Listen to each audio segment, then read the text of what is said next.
Assalamualaikum warahmatullahi wabarakatuh. Jumpa lagi dengan saya Tama dalam Ada Apa Gerangan. Bagaimana kabar kalian? Semoga selalu diberikan kesehatan dan juga rezeki yang cukup. Kita kembali di Ada Apa Gerangan 2, di mana di sini saya akan secara khusus membacakan kisah-kisah misteri bersambung.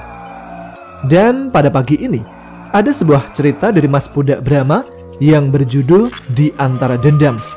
Cerita ini merupakan chapter ketiga kelanjutan dari cerita Jalan Dendam dan Rahayu. Bagi yang belum menyimaknya, bisa cek di playlist channel Ada Apa Gerangan. Oke, kita langsung saja mulai ceritanya. Teman-teman Ada Apa Gerangan, ceritanya mulai dari sini.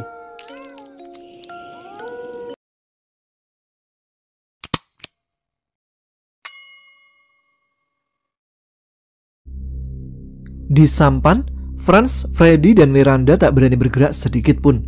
Ketiganya takut makhluk-makhluk yang berkeliaran di kolam akan meraih dan menarik mereka masuk ke air. Jangan takut, makhluk-makhluk itu peliharaan pemilik tempat ini. Mereka tidak akan mengganggu orang di sampan. Lain cerita jika ada orang yang mencoba menerobos masuk, ujar Sumorowo. Meski telah dijelaskan, Miranda tetap menundukkan kepala dan memilih menatap lantai sampan daripada harus melihat ular berkepala manusia, manusia setengah ikan, dan makhluk mengerikan lainnya. Miranda baru berani menegakkan kepala saat sampan tiba di seberang kolam. Begitu ia dan yang lain turun, sampan segera pergi di balik kabut. Namun, kengerian masih terus berlanjut. Tak lama kemudian, datang sepasang laki-laki dan perempuan. Keduanya mengenakan topeng rata. Hal itu membuat Miranda kembali ketakutan. Beruntung sepasang laki-laki dan perempuan itu langsung berbalik, lalu melangkah ke arah rumah. Sumorowo segera menyuruh Franz, Freddy, dan Miranda mengikuti mereka. Ayo cepat, jangan sampai ketinggalan, atau kita akan terjebak di tempat ini, ujar Sumorowo. Sama seperti sampan yang tidak langsung menyeberang, tapi berjalan memutar. Perjalanan menuju rumah pun demikian. Alih-alih bergerak lurus ke depan, sepasang laki-laki dan perempuan itu malah berjalan tidak tentu arah, melewati lebatnya semak, perdu, tanaman menjalar, pepohonan, dan beraneka jenis patung. Sepanjang perjalanan, jeritan kecil Miranda berulang kali terdengar. Perempuan cantik itu tak bisa menyembunyikan rasa takutnya saat menjumpai banyak kerangka manusia. Kerangka-kerangka itu bertebaran di mana-mana. Ada yang terlilit tanaman menjalar, tergantung di pohon, berserakan di tanah, dan di patung-patung. Sambil berjalan, Sumorowo mengatakan jika kerangka-kerangka itu adalah para penyusup dan orang-orang yang mencoba kabur dari pulau. Pemilik tempat ini yang membunuh mereka, tanya Freddy. Dia yang memberikan perintah.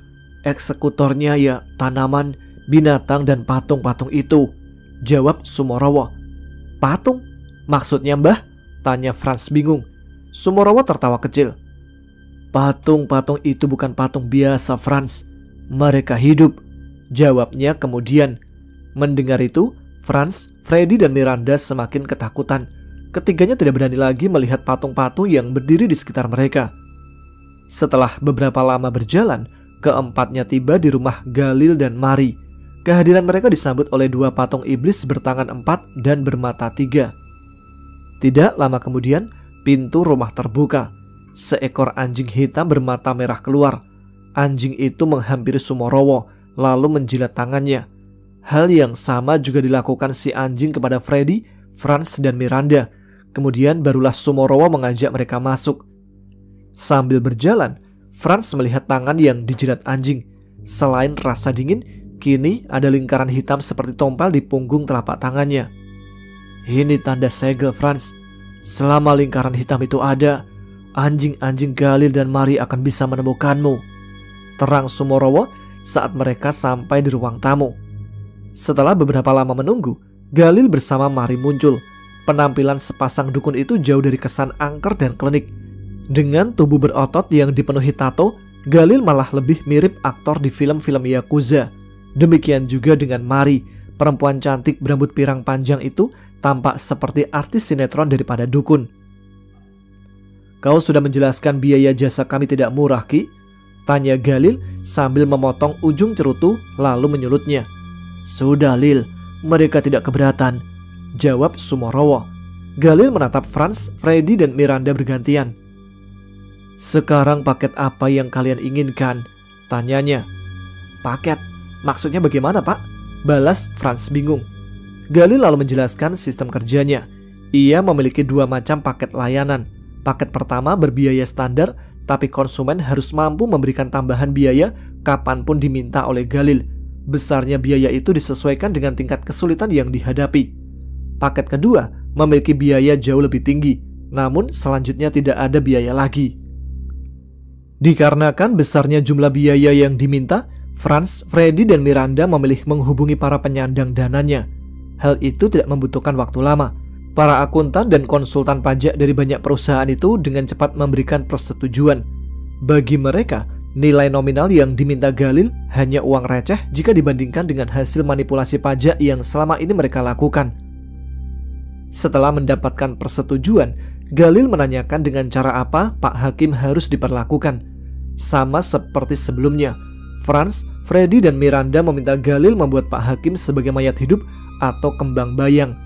Mari yang dari tadi diam, tiba-tiba berdiri dan pergi ke dalam. Tidak lama kemudian, ia kembali bersama laki-laki dan perempuan bertopeng yang tadi menjemput di dermaga. Pasangan itu membawa baki tertutup serta piring. "Sebagai tanda jadi, ayo kita makan bersama," ujar Mari mempersilahkan sambil membuka tutup salah satu baki berisi irisan daging berminyak yang masih mengepulkan asap. Sumorowo langsung mengambil piring dan irisan daging, diikuti kemudian oleh Franz, Freddy, dan Miranda. "Daging apa ini? Rasanya lembut sekali, teksturnya seperti daging rusa," ujar Miranda. "Daging khusus itu, kalian hanya bisa menemukannya di sini," jawab Mari lalu tersenyum aneh. "Tumben, kali ini kau membawa barang yang bermutu, Ki. Dapat dari mana?" tanya Mari sambil menatap Sumorowo.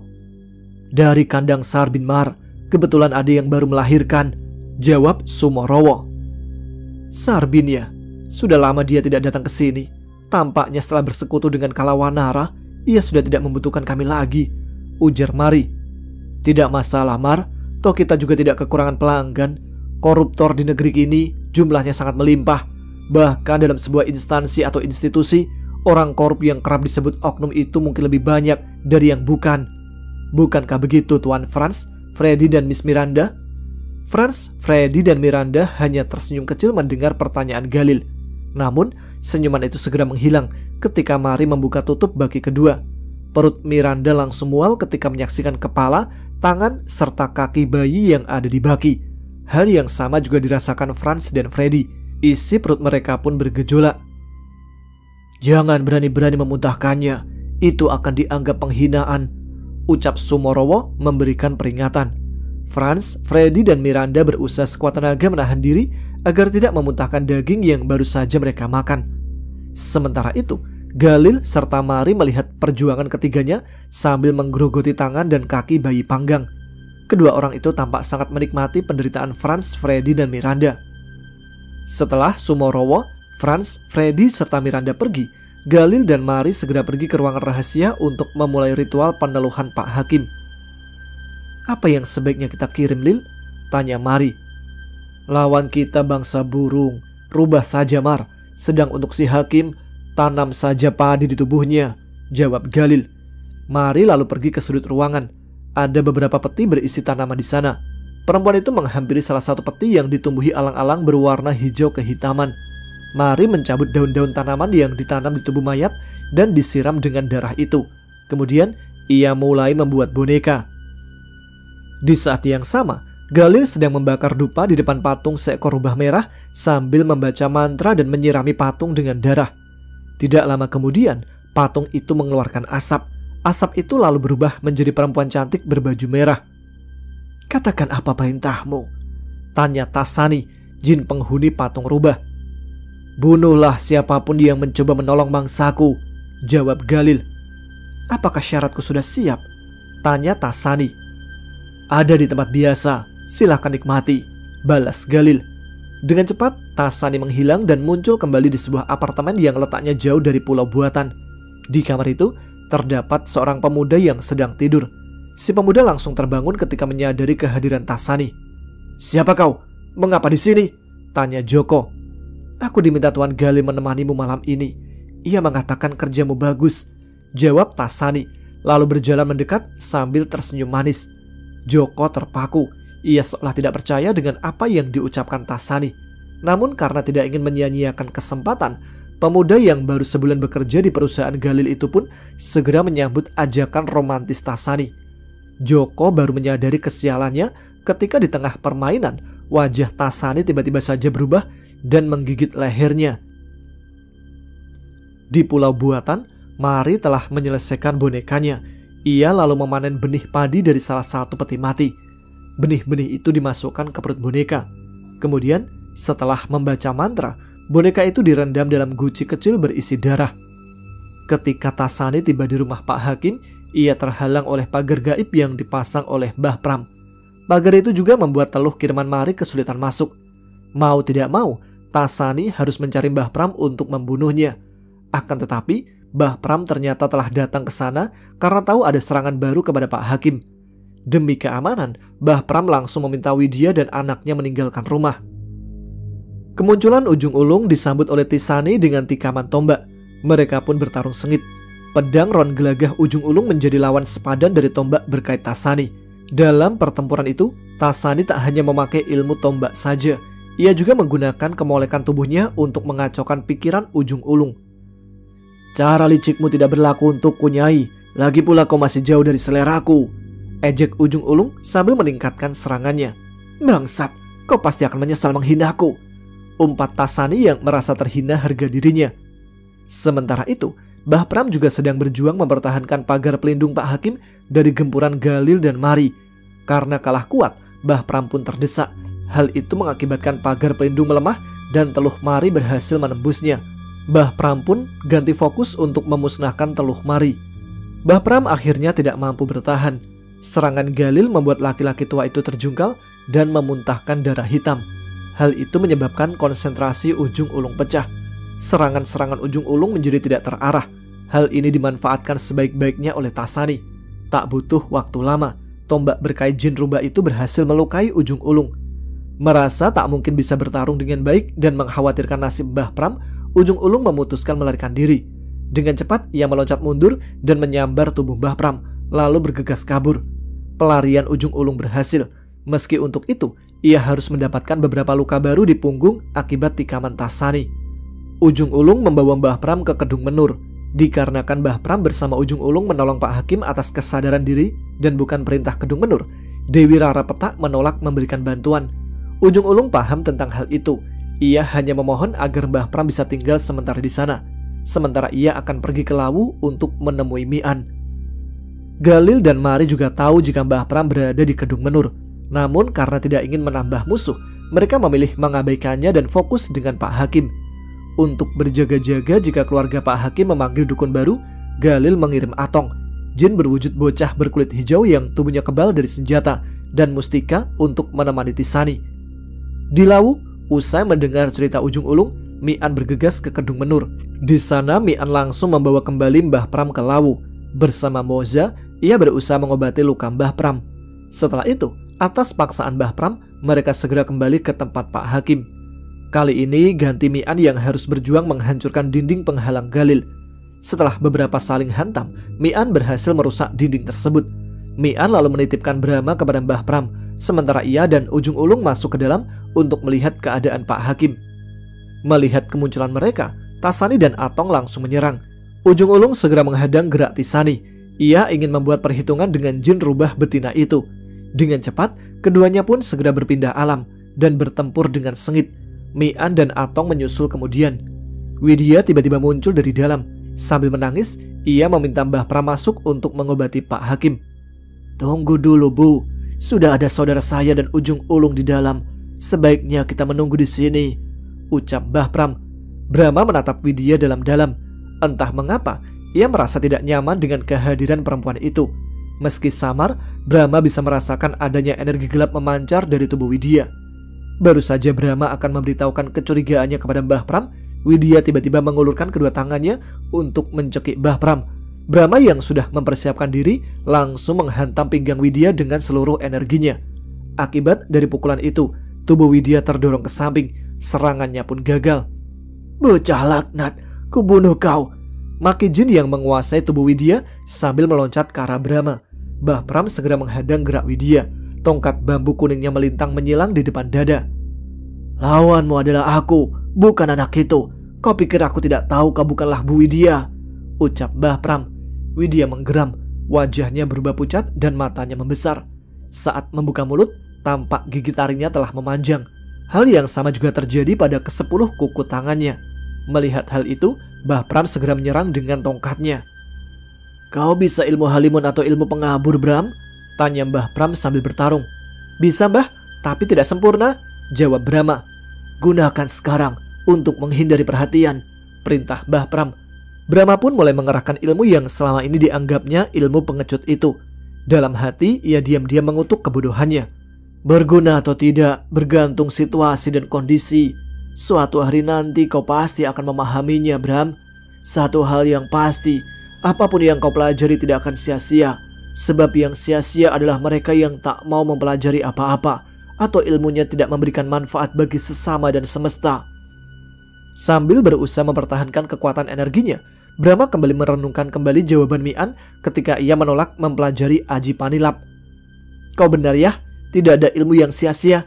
Yang ada ialah manusia yang menolak berilmu atau menyia-nyiakan ilmunya, batin Brahma.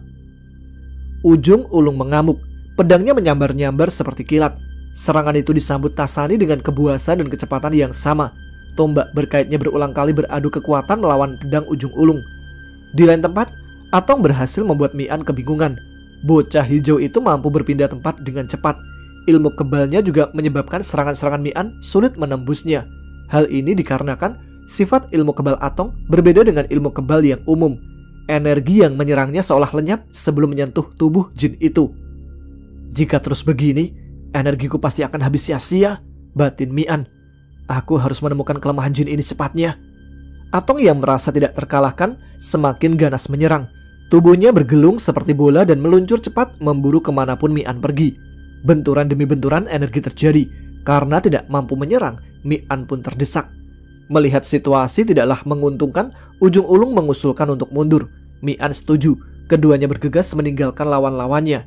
Setelah itu, keduanya langsung mengajak Mbah Pram serta Brahma pergi dari rumah Pak Hakim.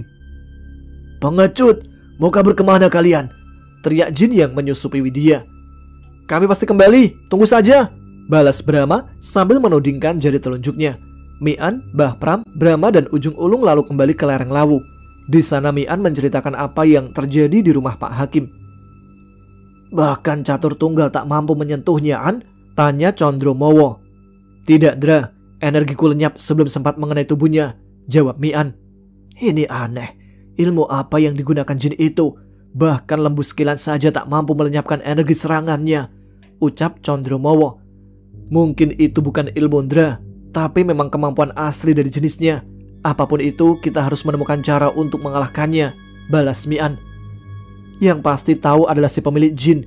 Kalau tidak demikian, mustahil dia bisa menjadi tuannya, ujar Moza.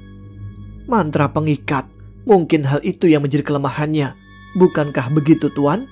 Ucap Maina sambil menoleh ke arah Ujung Ulung. Panggil namaku saja, Mak, balas Ujung Ulung. Apa yang Mak katakan kemungkinan besar benar. Itu artinya kita harus menemukan mantra itu dan mengikatnya. Atau kita bisa mengikatnya dengan mantra yang lebih kuat, sahut Maina. Mian termenung. Menyegel makhluk gaib di suatu tempat atau benda adalah hal yang umum dilakukan. Namun tentu saja makhluk itu harus lebih dulu dikalahkan. Mungkin kenalanku bisa membantu, An, ucap Mbah Pram tiba-tiba. Kalau memang bisa, tidak ada salahnya dicoba, Mbah, balas Mian. Di mana rumah teman Mbah itu? Di Condet, An, dia seorang tabib, jawab Mbah Pram. Keesokan harinya, Mian, Mbah Pram dan Ujung Ulung pergi ke rumah Pak Ongko di Condet. Karena saat itu Pak Ongko sedang menangani pasien, ia menyuruh Mbah Pram menunggu di ruang tamu. Setengah jam kemudian, barulah Pak Ongko datang menemui mereka. Lama tidak bertemu, Mbah, apa kabar? Tanya Pak Ongko sambil menjabat tangan Mbah Pram lalu Mian. Mian merasakan adanya energi yang berusaha menerobos masuk. Ia sadar Pak Ongko sedang memberi salam dengan caranya sendiri. Mian pun berusaha menjawabnya sesopan mungkin. Ia hanya berusaha mengimbangi energi Pak Ongko tanpa menyerang balik. Dengan kekuatan semumpuni ini, apa yang kau butuhkan dari tabib kampung ini, orang Lawu? Tanya Pak Ongko. Kemampuan saya sama terbatasnya dengan yang lain, Pak. Karena itulah saya datang ke sini memohon bantuan, jawab Mian. Mbah Pram lalu bercerita tentang Pak Hakim dan jin-jin yang kini menyerangnya, termasuk juga tentang jin Atong. Seingatku dulu kau pernah memasukkan jin ke dalam guci abu kan, Ong? Tanya Mbah Pram. Bukan memasukkan, Mbah. Aku menariknya ke dimensi lain, tempat yang dipagari oleh energi perguruanku sejak ribuan tahun yang lalu. Dimensi itu adalah penjara aliranku, jawab Pak Ongko. Bisakah Pak Ong membantu secepatnya? Saya kasihan dengan Pak Hakim, ujar Mian. Pak Ongko terdiam. Ke-10 jari tangannya bergerak cepat seperti sedang menghitung. Kita berangkat sehabis maghrib. Kalian beristirahat saja dulu, sementara aku menyiapkan perlengkapan yang dibutuhkan, ucapnya kemudian. Mian menghabiskan waktu dengan menikmati lukisan dan kaligrafi tulisan Tiongkok yang dipajang Pak Ongko. Beberapa lukisan ternyata adalah rumah dari jin pengikut Pak Ongko. Demikian juga dengan sebagian patung di sana. Karena Mian adalah tamu, jin-jin itu mengangguk hormat ketika Mian melihat mereka. Mbah Pram sendiri memilih beristirahat untuk memulihkan kondisinya. Mereka adalah jin-jin warisan leluhurku, An. Sebagai penerus, mau tidak mau aku harus menerima jin-jin itu sebagai bagian dari hidupku, ucap Pak Ongko saat ia kembali muncul dengan membawa beberapa tas dan bungkusan. Sudah lama aku tidak bertarung, An. Jadi aku harus menyiapkan lagi peralatan tempurku. Pak Ongko mengambil cermin segi 8 yang terbuat dari perak. Saat terkena cahaya, pantulan cermin itu samar-samar menampilkan gambar swastika.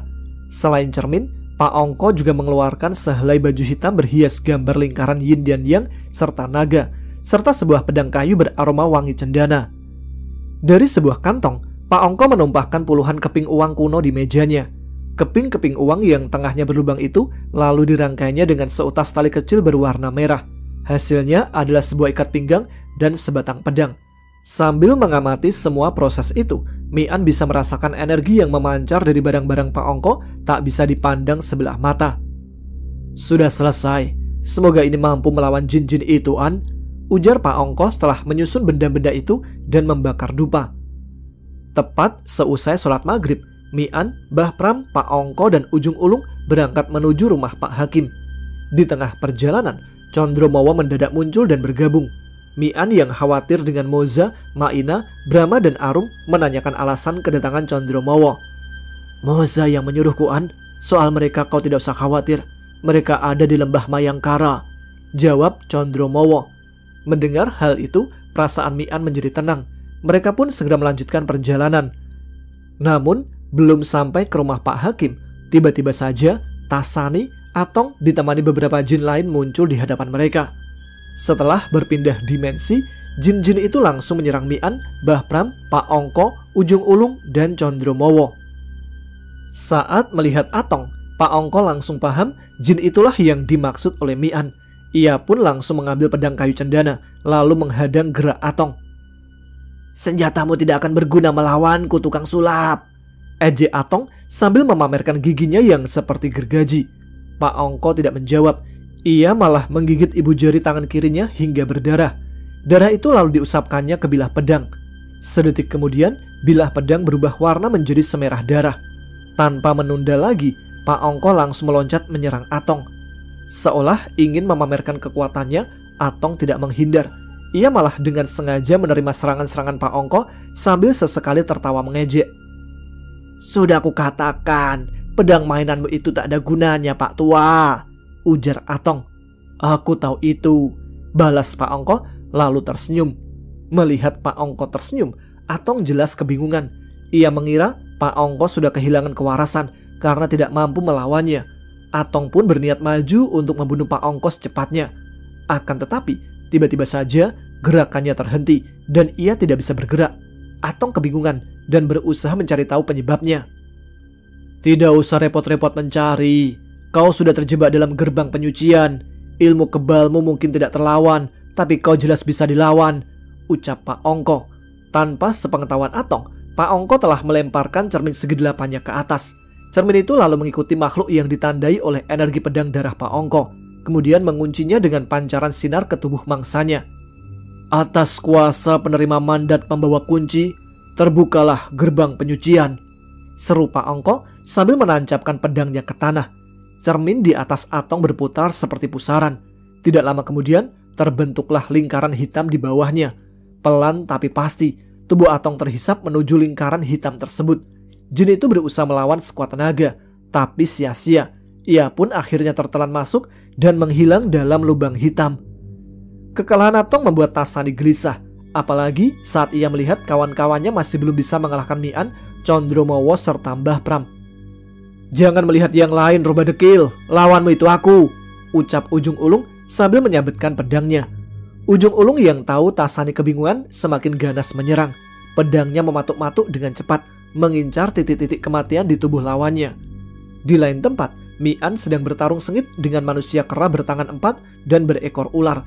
Manusia kera ini memiliki kemampuan untuk sembuh dengan cepat dan menumbuhkan kembali bagian tubuhnya yang terpotong. Bahkan saat kepalanya terpenggal, ia bisa muncul dalam waktu kurang dari 1 menit. Hal itu membuat Mian harus mengubah strateginya. Ia kini fokus untuk menyerang dengan energi catur tunggal dan menghancurkan lawannya dari dalam. Mian ingin memanfaatkan jeda waktu yang dibutuhkan si manusia kera untuk menyembuhkan dirinya. Pertarungan Condromowo tidak kalah serunya dengan yang lain. Lawannya adalah manusia macan tutul bersenjata cakar buatan dari wesi kuning. Untuk menghadapinya, Condromowo meminjam pedang wesi kuning dari Mian. Sambil beradu senjata, mereka juga mengadu energi lewat pancaran sinar matanya masing-masing. Nasib tersial dialami oleh Mbah Pram. Karena tubuhnya masih belum sepenuhnya pulih, ia kesulitan menghadapi manusia berkepala gagak yang menjadi lawannya. Dengan tombak cacing kanil yang selama ini tersembunyi dalam tongkat bambu kuning, Mbah Pram berusaha bertahan sebisanya. Beruntung tidak lama kemudian, Pak Ongko datang membantu. Dengan menggunakan pedang dan ikat pinggang koin, Pak Ongko membantu Mbah Pram menghadapi manusia gagak. "Mengapa tidak kau hisap saja seperti tadi, Ong?" tanya Mbah Pram sambil bertarung. "Energiku sudah habis, Mbah. Membuka gerbang itu membutuhkan sangat banyak energi," jawab Pak Ongko. Strategi Mian akhirnya membuahkan hasil. Pukulan dan lontaran energi catur tunggal mampu merusak sirkulasi energi manusia kera. Jin itu pun kesulitan untuk menyembuhkan dirinya lagi. Sampai akhirnya Mian berhasil menghantam lawannya dengan telak dan membuatnya tidak bisa bergerak lagi. Semua kejadian itu disaksikan Galil dan Mari lewat sebuah cermin besar. Galil sangat marah ketika melihat menghilangnya Atong dan kematian Kasong, si manusia kera. "Kita rugi besar, Mar. 2 jin itu tidak ternilai harganya," ujar Galil geram. "Kita salah memperhitungkan lawan, Lil. Andai saja kita tahu orang itu adalah penghancur kelompok Mbah Sirna, tarifnya pasti akan kunaikkan berlipat ganda," balas Mari. "Lalu sekarang bagaimana baiknya? Apa perlu kita kirim jin yang lebih kuat?" tanya Galil. "Jangan, panggil Tasani dan yang lainnya sebelum mereka ikut tewas. Aku punya rencana," jawab Mari. Mendengar permintaan Mari, Galil buru-buru memanggil pulang Tasani dan kawan-kawannya. Jin-jin itu pun bergegas kabur meninggalkan Mian, Mbah Pram, Pak Ongko, Condromowo serta Ujung Ulung. Kepergian mereka membuat Mian heran sekaligus lega. Ia dan yang lain segera melanjutkan perjalanan ke rumah Pak Hakim. Dikarenakan sebelumnya Widya berada dalam kendali jin, Mian menyuruh Condromowo masuk lebih dahulu untuk menyelidiki. Tanpa kesulitan, Condromowo berhasil memasuki rumah. "Mengapa tidak ada pagar penghalang?" batin Condromowo heran. Begitu sampai di kamar Pak Hakim, ia melihat laki-laki itu sedang terbaring di ranjang. 3 laki-laki berdiri di dekatnya. Tidak jauh dari ranjang, Widya ditemani seorang perempuan tua sedang menangis terseduh-seduh. Aura energi gelap yang ada di kamar tersebut memaksa Condromowo mempertebal energi pelindungnya. Tidak lama kemudian, salah satu dari 3 laki-laki itu terpental dan jatuh terduduk di lantai, lalu memuntahkan darah merah kehitaman. 2 orang yang bersamanya segera berlari menghampiri dan membantunya berdiri. "Saya tidak sanggup, Bu. Nyonya, ilmu yang menyerang Pak Hakim sangat tinggi," ucap orang itu dengan nafas tersengal-sengal. Ketiganya lalu pamit. Condromowo bergegas mendekat dan melihat kondisi Pak Hakim. Seluruh tubuh laki-laki malang itu dipenuhi lapisan berwarna hitam. Awalnya, Condromowo mengira itu adalah bulu. Namun setelah mengamati, ia baru sadar jika lapisan hitam itu adalah daun tanaman serupa rumput. Condromowo pun langsung teringat dengan benih tali jiwo milik Ki Wiji dan Nisemi. "Apa si peneluh masih ada hubungan dengan baluran?" gumam Condromowo. Lewat Aji Pameling, Condromowo segera memberi kabar kepada Mi-an. Tidak berselang lama, Mi-an, Mbah Pram, Pak Ongko, serta Ujung Ulung datang ke kamar. Kehadiran mereka disambut Widya dan ibunya dengan senang. Widya bahkan langsung memeluk Mbah Pram sambil memohon-mohon. Di rumahnya, Galil segera mengaktifkan kembali pagar gaib yang tadi sempat tidak difungsikannya. Di saat yang sama, Mari juga melakukan ritual untuk memasukkan jinnya ke tubuh Widya dan ibunya. Ia juga mengirimkan beberapa jin lain sebagai bala bantuan. "Awas Mbah, dia sudah kesurupan lagi," teriak Mi-an saat melihat Widya memancarkan energi gelap. Mbah Pram segera meloncat mundur. Widya kini berdiri kaku dengan tatapan kosong. Kuku tangannya memanjang dan mulutnya berdesis. Hal yang sama juga terjadi kepada Wigati, ibunya. "Kali ini kalian tidak akan bisa melarikan diri lagi," ucap Wigati dengan suara serak. "Biar aku saja yang menghadapinya, An. Kau tolong saja Pak Hakim," ucap Pak Ongko sambil melangkah dan berdiri di antara Mi-an dan Wigati. Sementara itu, Condromowo bersama Ujung Ulung menghadang 3 jin yang berwujud buto berkepala 2, perempuan berambut dan berlidah sangat panjang, serta ular berkepala manusia dan berekor trisula. Pertempuran pun pecah. Condromowo langsung menyerang buto berkepala 2 dengan sambaran cakarnya. Ujung Ulung memilih perempuan berlidah panjang, sedangkan si manusia berkepala ular berhadapan dengan kembaran Mi-an. Situasi tersulit dihadapi oleh Pak Ongko dan Mbah Pram. Keduanya tak bisa melawan dengan maksimal karena takut melukai tubuh Widya serta Wigati. Mi-an sendiri bergegas mendekati Pak Hakim. Untuk berjaga-jaga, ia memecah diri lagi menjadi 2. Kembarannya itulah yang ditugaskan menghadang lawan. Setelah itu, Mi-an langsung menempelkan tangannya ke tubuh Pak Hakim. "Jangan samakan kami dengan Mbah Sirna, An. Ilmu kami jauh lebih ampuh dari kakek bodoh itu," ucap Galil lewat mulut Pak Hakim. "Mungkin ilmu kalian lebih tinggi, tapi tetap sama bodohnya. Sebab hanya orang bodohlah yang memilih memuja dan mengabdi kepada kuasa gelap," balas Mi-an sambil berusaha menemukan simpul kelemahan Teluh, Galil, dan Mari. "Sombong, dia yang memilih menderita walau mampu hidup dalam kenikmatanlah yang bodoh," bantah Galil. Mi-an tidak menjawab. Ia fokus melawan ujung dedaunan yang kini mengikat dan berusaha menembus kulitnya. Energi catur tunggalnya berjuang menetralisir energi gelap yang menguasai tubuh Pak Hakim. Sementara itu, pertarungan berlangsung sengit di sekitarnya. Agar tidak mengganggu Mi-an, Condromowo mengajak Ujung Ulung memancing lawan menjauhi kamar. Mereka pun bergerak ke halaman. Mbah Pram dan Pak Ongko menyusul kemudian. Saat bertarung di halaman itulah, Condromowo merasakan adanya pagar penghalang sekaligus penyamar. "Kita masuk perangkap, Lung," ujar Condromowo. "Tidak ada pilihan, Dra. Mau tidak mau kita memang harus memasukinya," balas Ujung Ulung. Di tempat lain, Pak Ongko berusaha mengeluarkan jin yang menyusup di tubuh Wigati. Ia mengeluarkan puluhan kertas kuning bertuliskan mantra, lalu melemparkannya ke udara. Seperti besi tertarik magnet, puluhan kertas itu meluncur ke arah Wigati dan menempel di sekujur tubuhnya hingga ia tak bisa bergerak. Jin di tubuh Wigati melakukan perlawanan. Satu persatu kertas mantra yang melekat di tubuhnya terbakar. Melihat hal itu, Pak Ongko meloncat sambil menyabetkan ikat pinggang rangkaian koin kunonya. Ikat pinggang itu lalu berubah menjadi ular emas dan melilit tubuh Wigati. Perempuan itu pun jatuh ke tanah. "Menyerahlah pengecut, atau akan kulilit kau selamanya," ancam Pak Ongko sambil berusaha mengendalikan kekuatan energi ular emasnya. Jin di tubuh Wigati berusaha membebaskan diri, tapi tidak berhasil. Kertas mantra Pak Ongko mengunci setiap sendi tubuh yang diambil alihnya. Sementara ular emas menyerang dengan energinya. "Jangan hanya bicara, badut tua. Ayo coba bunuh aku kalau berani," tantang jin bernama Cakrong itu. Pak Ongko tidak menjawab. Ia sadar Cakrong tahu kelemahannya. Laki-laki itu berusaha memikirkan cara lain untuk memaksa Cakrong keluar tanpa membuat Wigati terluka parah. "Kenapa diam? Kau tak berani kan, pengecut?" seru Cakrong. Pak Ongko tetap diam. Diam-diam ia membaca mantra, menggigit ibu jari hingga berdarah, lalu mengusap kedua matanya. Sedetik kemudian, kedua bola mata Pak Ongko berubah warna menjadi hitam dan putih. "Matain, ternyata dia bisa ilmu itu," umpat Cakrong gelisah. Berbeda dengan Mi-an, Pak Ongko tidak memiliki kemampuan untuk melihat jin secara langsung. Ia hanya bisa merasakan keberadaan energi gelap yang dipancarkan makhluk tersebut. Untuk bisa melihatnya, Pak Ongko membutuhkan sarana, yaitu ilmu Matayin. Pak Ongko tidak memakai ilmu itu saat gerombolan Tasani menyerang. Hal itu dikarenakan Tasani, Atong dan kawan-kawannya sengaja menampakkan diri mereka. Pelan-pelan, Pak Ongko bisa melihat puluhan kelabang merah yang ada di tubuh Wigati. Setelah itu, Pak Ongko berusaha mencari Cakrong, si Raja Kelabang.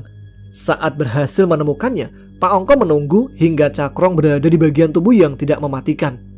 Ketika si Raja Kelabang berada di telapak kaki Wigati, Pak Ongko meloncat sambil mengangkat pedang koin, lalu menusuk kaki Wigati. Di saat yang sama, energi ular emas menutup semua jalan melarikan diri Cakrong. Tak punya pilihan, si Raja Kelabang pun akhirnya keluar dari tubuh Wigati, disusul kelabang-kelabang lainnya. Puluhan kelabang itu lalu bersatu dengan Cakrong dan berubah menjadi kelabang raksasa berkepala perempuan berambut jarang dan tampak seperti mayat kering. "Akhirnya kau muncul juga, iblis," ujar Pak Ongko sambil menyiapkan diri untuk bertarung.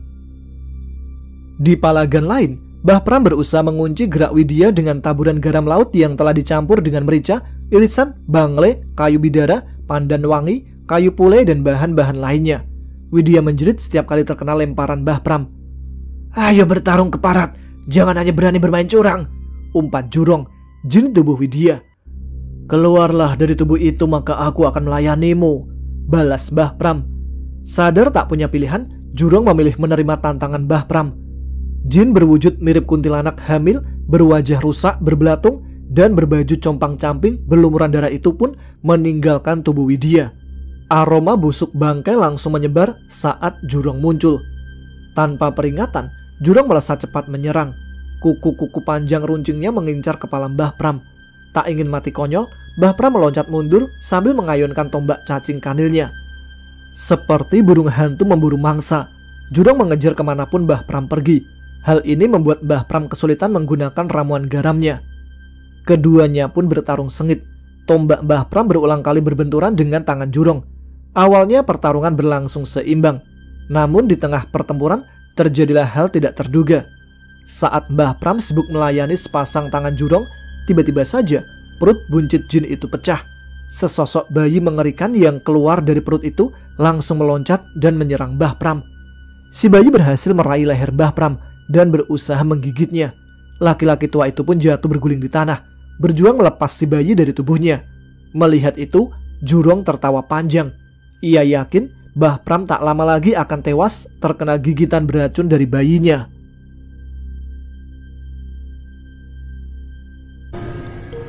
Sampai di sini dulu cerita di Antara Dendam. Kita lanjutkan besok ketika sahur ya. Selamat berpuasa bagi yang menjalankan, tetap semangat dan semoga sehat selalu. Saya Tama pamit, tetap semangat, jaga kesehatan. Wassalamualaikum warahmatullahi wabarakatuh.